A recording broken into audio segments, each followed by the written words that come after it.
আসসালামু আলাইকুম রহমতুল্লাহি ওবরকাতুহু।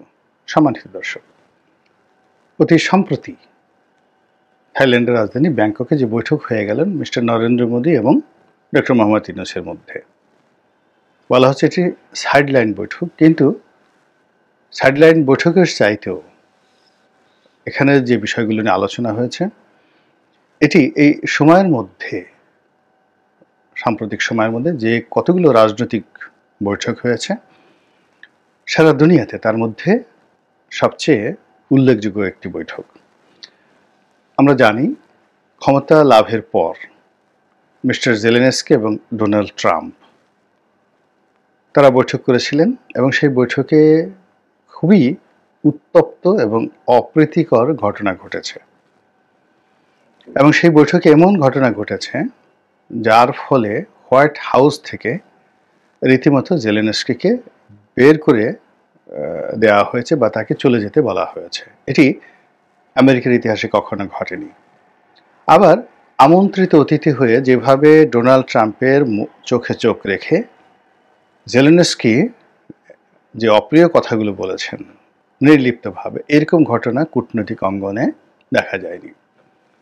তো মিস্টার জেলেনস্কির সঙ্গে ডোনাল্ড ট্রাম্পের যে সম্পর্ক বা আমেরিকার সঙ্গে যাকে বলা হয় ইউক্রেনের যে সম্পর্ক এই মুহূর্তে এখনো যেটা রয়েছে, তার প্রেক্ষিতে এটা হতে পারে না। রাজনৈতিক অঙ্গনে, কূটনৈতিক অঙ্গনে যদি বিপর্যস্তকর যদি কোনো বৈঠক এই গত শতাব্দীতে হয়ে থাকে, সেরকম একটি বৈঠক হলো এই বৈঠক। এমনকি আগামীতে যদি ডোনাল্ড ট্রাম্পের সঙ্গে আয়াতুল্লাহ রুহুল খামেনির ছেলে, এখন যিনি আছেন আয়াতুল্লাহ আলী খামেনি, যিনি ইরানের সর্বোচ্চ ধর্মীয় নেতা, কিংবা মিস্টার পেজেশকিয়ান, যিনি এই মুহূর্তে ইরানের প্রেসিডেন্ট, তার সঙ্গে যদি ডোনাল্ড ট্রাম্পের বৈঠক হয়, ওই বৈঠক নিয়ে দুটো দেশের জনগণের মধ্যে যে আবেগ উত্তেজনা কাজ করবে, মিডিয়াগুলো যেভাবে অ্যালার্ট থাকবে, তদ্রূপ আমরা ক্ষুদ্র পরিসর ছোট দেশ, কিন্তু তারপরে ডক্টর মোহাম্মদ ইউনূসের সঙ্গে মিস্টার নরেন্দ্র মোদীর যে বৈঠক, সেই বৈঠক নিয়ে আমরাও এইভাবে উদ্গ্রীব ছিলাম। কেউ সমালোচনা করার জন্য, কেউ আলোচনা করার জন্য, কেউ আশাবাদ ব্যক্ত করার জন্য, কিংবা কেউ হতাশাগ্রস্ত হওয়ার জন্য। তো এই মিটিংয়ে অতি আশ্চর্যজনক কিছু ঘটনা ঘটেছে এবং আমরা ডক্টর মোহাম্মদ ইউনূসকে যারা খুব দুর্বল ভেবেছিলাম, খুব অসহায় ভেবেছিলাম, তাকে রাজনীতিতে অপরিপক্ক ভেবেছিলাম, তাদের জন্য এই বৈঠকটি একটা রীতিমতো চপেটাঘাত। তিনি বৈঠক করেছেন শত অনিশ্চয়তা থাকা সত্ত্বেও।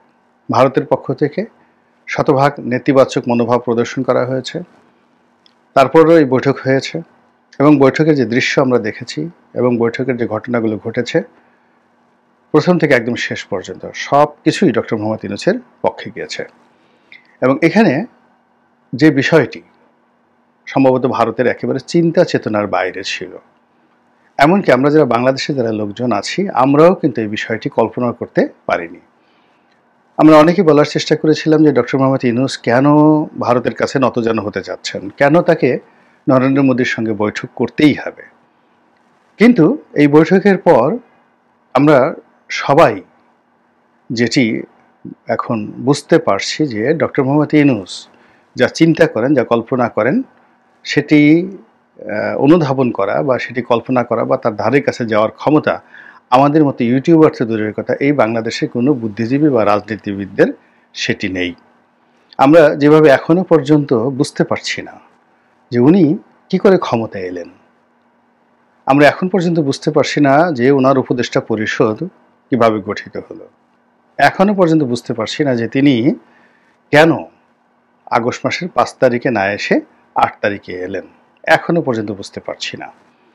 আবার তিনি কি করবেন, কবে যাবেন, ইলেকশন কি দেবেন নাকি দেবেন না, তিনি কি এখনকার মতো এইভাবে সহজ সরল থাকবেন নাকি শক্তিশালী হবেন এবং বাংলাদেশে যে সমস্ত মানুষ ডান্ডা থেরাপিতে বিশ্বাসী, অর্থাৎ পশ্চাৎ দেশে বাড়ি পড়লে যারা আব্বা আব্বা করে ডাকে, তো এই ধরনের যারা রাজনীতিবিদ রয়েছেন তাদের সঙ্গে তিনি আগামীতে কি আচরণ করবেন, এইগুলি নিয়ে যখন আমরা হিসাব মিলাতে পারছি না এবং তাকে একজন সাধারণ দুর্বল মানুষ হিসেবে নিজেরা বলার চেষ্টা করছে যে আমি রাস্তায় নামলে তার অবস্থা থাকবে না, আমি বললে তার কাপড় চোপড় থাকবে না, ইত্যাদি নানা রকম যখন অহংকার দেখাচ্ছি, ঠিক সেই সময়টিতে মিস্টার নরেন্দ্র মোদীর সঙ্গে তার এই বৈঠক এবং বৈঠকে যে আলাপ আলোচনা, সেই আলাপ আলোচনা ভারতের পক্ষ থেকে যাই বলা হোক না কেন, যতটুকু বলা হয়েছে, আমরা বাংলাদেশের কোনো ন্যারেটিভ আমরা ধরলাম না। শুধু ভারত যে বিষয়গুলো বলেছে সেইগুলোর মধ্যে একটা বিষয়কে আমি উল্লেখ করব।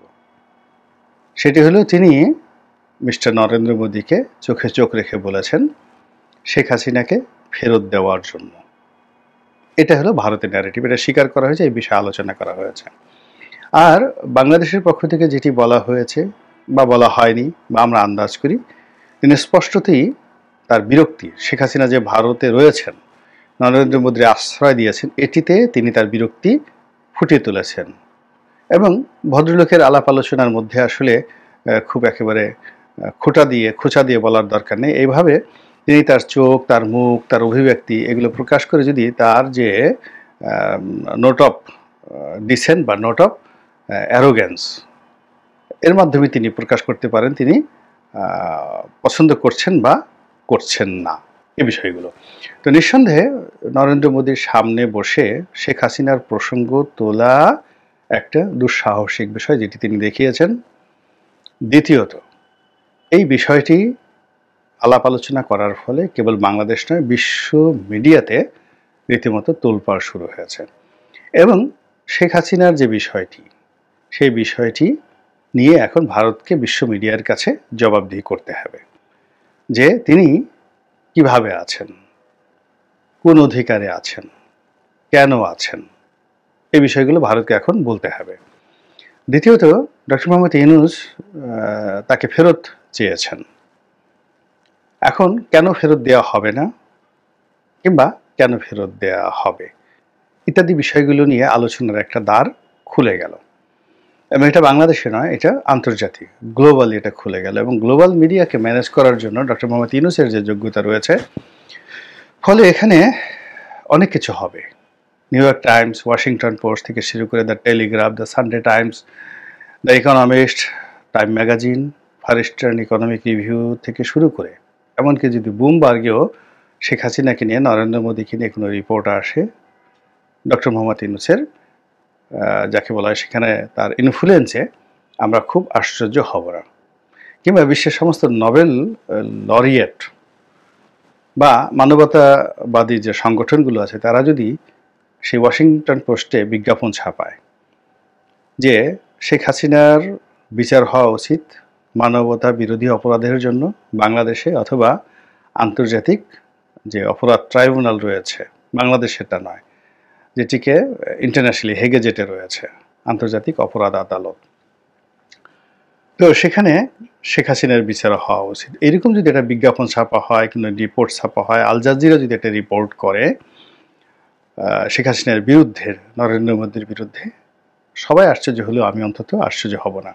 কেননা এই ঘটনার ফলে আমার কাছে মনে হয়েছে যে অনেক কিছুই আমাদের জন্য অপেক্ষা করছে। তো যা হোক, নরেন্দ্র মোদীকে ডক্টর মোহাম্মদ ইউনূস বলবেন যে শেখ হাসিনাকে আমরা ফেরত চেয়েছি, ভার্বাল নোট পাঠিয়েছি, তাকে কেন দেওয়া হচ্ছে না, এক, বা তাকে বাংলাদেশে পাঠানোর জন্য তিনি অনুরোধ করেছেন। তো এটি ভারতের জন্য একটা বিরাট চপেটাঘাত, বাংলাদেশের জন্য এই মুহূর্তে যারা সরকার চালাচ্ছে তাদের জন্য একটা বিরাট সফলতা। তৃতীয়ত, এই বৈঠকে এই আলাপ আলোচনার ফলে শেখ হাসিনাকে নিয়ে ভারতীয় পার্লামেন্টে আলোচনা হবে এবং নরেন্দ্র মোদী বিরোধী যারা লোকজন রয়েছেন, ইতিমধ্যে অনেকেই শেখ হাসিনার ব্যাপারে মুখ খুলেছেন। তারা শেখ হাসিনা কেন, কোন অধিকার বলে সেখানে আছেন এবং শেখ হাসিনার জন্য কেন বাংলাদেশের সঙ্গে সম্পর্ক খারাপ করব, এবং বাংলাদেশের সীমান্তে এই মুহূর্তে যা কিছু ঘটছে, কিংবা বাঙালিরা যেভাবে ভারতের পরিবর্তে চীন দেশে চলে যাচ্ছে, ইরানে যাওয়ার জন্য চেষ্টা করছে, তারপরে পাকিস্তানে যাওয়ার চেষ্টা করছে চিকিৎসার জন্য, ব্যবসা বাণিজ্যের জন্য, এটা ভারতের যে ব্যবসায়ী সম্প্রদায় রয়েছেন তাদের সবাইকে বিক্ষুব্ধ করে তুলেছে। এবং এইগুলো নিয়ে মিস্টার নরেন্দ্র মোদীর উপর নিদারুণ একটা চাপ প্রয়োগ করার চেষ্টা হবে আগামীতে, এবং যা কিনা শেখ হাসিনাকে সামাল দেওয়া খুবই কঠিন একটা বিষয় হবে। এখন শেখ হাসিনার জন্য সারা দুনিয়া বলতে গেলে খুব ছোট হয়ে আসছে। ব্রিটেন তাকে ভিসা দেয়নি। নরমালি ভারত চেষ্টা করেছিল ব্রিটেনে তাকে পাঠানোর জন্য। তার পক্ষে আমেরিকা যাওয়া সম্ভব নয় এবং রাশিয়া বা যদি মধ্য এশিয়ার অন্য কোনো দেশে যেখানে ধরুন রাশিয়ার খুব প্রভাব রয়েছে, যেমন চেচেনিয়াতে যদি তাকে পাঠানো হয়, তাহলে তিনি আসলে বাংলাদেশ থেকে বিচ্ছিন্ন হয়ে পড়বেন, সম্পূর্ণভাবে বিচ্ছিন্ন হয়ে পড়বেন। আবার তাকে যদি বাংলাদেশে ফেরত পাঠানো হয় যে কোনো চাপের কারণে, যদি ডক্টর মোহাম্মদ ইউনূস এই সময়টিতে হঠাৎ করে নরেন্দ্র মোদীর সামনে গিয়ে এই কথা বলতে পারেন, এটি বলার আগে আমাদের যে বিশ্বাস এবং আস্থা যে পর্যায়ে ছিল যে এটা উনি বলতেই পারবেন না, এটাকে যদি আপনি 100 নম্বর দেন তাহলে, বা আশ্চর্যজনক 100টি চিহ্ন দেন, তাহলে আগামীতে ডক্টর মোহাম্মদ ইউনূসের কূটচালে ভারত বাধ্য হয়ে শেখ হাসিনাকে ফেরত দেওয়া, এটি এই এখন যে ঘটনাটি ঘটেছে তার অর্ধেক আশ্চর্যজনক, অর্থাৎ আগামীতে ঘটতে পারে। তাহলে ভারত যদি শেখ হাসিনাকে বাংলাদেশের নিকট প্রত্যার্পণ করে, আপনি ধরে নিতে পারেন যে ডক্টর মোহাম্মদ ইউনূস আগামী যতদিন জীবিত থাকবে, আগামী 10-15 বছর, 20 বছর তিনি নির্বিঘ্নে ক্ষমতায় থাকতে পারবেন। আর বিএনপি এবং অন্যান্য দল যারা নির্বাচনের জন্য বড় বড় কথাবার্তা বলছেন, তারা নির্বাচনের তো দূরের কথা, নির্বাচনের ন বা ইলেকশনের এটি উচ্চারণ করার সুযোগ পাবেন না। শেখ হাসিনা আসার সঙ্গে সঙ্গে তাকে যদি আনতে পারেন ডক্টর মোহাম্মদ ইউনূস, তার বিচার প্রক্রিয়া নিয়ে টোটাল রাজনৈতিক অঙ্গনে এমন একটা পরিবেশ পরিস্থিতি তৈরি হয়ে যাবে, সেই পরিবেশ এবং পরিস্থিতি সামাল দেওয়ার জন্য সরকারের সমস্ত মেশিনারিজগুলো সর্বশক্তি নিয়োগ করবে এবং সেই শক্তি দ্বারা বিএনপিও ক্ষতিগ্রস্ত হবে। ফলে বিএনপি আপন প্রাণ বাঁচার তত্ত্বে তারা এতটাই ব্যস্ত থাকবে যে ইলেকশন নিয়ে চিন্তাভাবনা করার সময় আসবে না। তো এরকম একটা পরিস্থিতিতে শেখ হাসিনা কি বিপদে পড়বেন? আওয়ামী লীগদের মধ্যে কি কান্নার রোল পড়বে? আওয়ামী লীগ এই পরিস্থিতি কিভাবে সামাল দেবে, এটা কিন্তু দেখার বিষয়। যে জিনিসটি অফিসিয়ালি বলা হয়েছে কি হয়নি আমরা বলতে পারি না, তবে ডক্টর মোহাম্মদ ইউনূস বাংলাদেশ থেকে একাধিকবার ইতিপূর্বে বলেছেন যে শেখ হাসিনা ভারতে বসে যে সকল কথা বলেছেন তা যদি ক্রমাগতভাবে বলতে থাকেন, তাহলে বাংলাদেশ এবং ভারতের সঙ্গে যে বন্ধুত্ব, এটি হবে না। এটি খুবই অবন্ধু সুলভ আচরণ হবে ভারতের শেখ হাসিনাকে কথা বলতে এভাবে সুযোগ দেওয়া। এর কারণ হলো তিনি সেখানে বসে যা কিছু করছেন, এটিকে শুধু তৎপরতা বলতে ভুল হবে। ডক্টর মোহাম্মদ ইউনূসের জন্য বা তার সরকারের জন্য এটি একটি হুমকি এবং অপতৎপরতা।